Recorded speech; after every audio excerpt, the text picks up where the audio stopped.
புதுச்சேரியில் நிறுத்தி வைக்கப்பட்டுள்ள விளையாட்டு வீரர்களுக்கான போக்குவரத்து படி, பஞ்சப்படி, உதவித்தொகை மற்றும் ஊக்கத்தொகை உள்ளிட்டவை உடனடியாக வழங்கிட வேண்டும் என்று புதுச்சேரி மாநில விளையாட்டு வீரர்கள் நலசங்க தலைவர் கருத்தை பலவன் வேண்டுகோள் விடுத்துள்ளார்.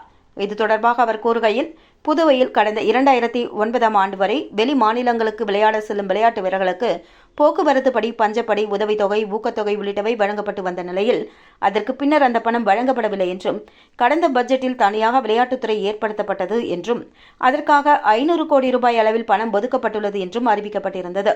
ஆனால் இதுநாள் வரை எந்த ஒரு விளையாட்டு வீரர்களுக்கும் ₹1 கூட அரசு சார்பில் வழங்கப்படவில்லை என்றும், நேற்று நடந்த புதுவை அரசு சார்பில் லேப்டாப் கணினி வழங்கும் விழாவில் புதுச்சேரி முதல்வர் ரங்கசாமி வெளிமாநில போட்டிகளில் கலந்து கொள்ளும் வீரர்களுக்கு அரசு சார்பில் பயணப்படி வழங்கப்படும் என்று அறிவித்தார். ஒவ்வொரு முறையும் வெளி மாநிலங்களில் விளையாட செல்லும் விளையாட்டு வீரர்கள் முழு விவரங்களையும் இளைஞர் மற்றும் விளையாட்டுத் துறையில் அந்தந்த விளையாட்டு சங்கங்களின் மூலம் சமர்ப்பித்து சென்று வருகின்றனர். எனவே வரும் பாராளுமன்ற தேர்தலுக்கான வாக்கு வங்கி அரசியல் வாக்குறுதியாக இல்லாமல் 2009ஆம் ஆண்டு முதல் சமர்ப்பிக்கப்பட்ட விளையாட்டு வீரர்களின் விவரங்களை முறையாக ஆய்வு மேற்கொண்டு அவர்களுக்கு சேர வேண்டிய நிலுவைத் தொகையை காலம் கடத்தாமல் பாராளுமன்ற தேர்தலுக்கு முன்பாக திருப்பி அளிக்க வேண்டும் என்றும் கேட்டுக்கொண்டார்.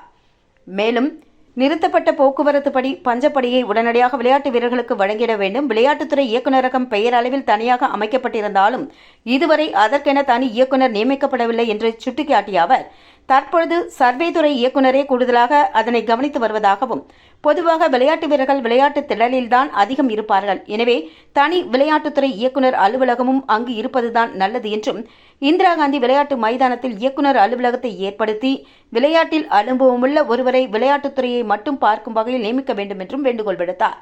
இதேபோல் தற்பொழுது இயக்குநரின் கீழ் அதிகாரிகள், ஊழியர்கள் யாரும் நியமிக்கப்படவில்லை என்றும், இதனால் விளையாட்டு வீரர்கள் மற்றும் சங்க நிர்வாகிகள் விளையாட்டுத்துறை இயக்குநரை கண்டு கோரிக்கைகளை வைத்தாலும் அதனை நிறைவேற்றி தரும் வகையில் கோப்புகளை தயாரிக்க தனக்கு கீழ் அதிகாரிகள், ஊழியர்கள் இல்லை என்று கூறுவதாகவும், எனவே விளையாட்டுத்துறை இயக்குநரின் கீழ் அதிகாரிகள், ஊழியர்களை உடனடியாக நியமிக்க வேண்டும் என்றும் வலியுறுத்தினார்.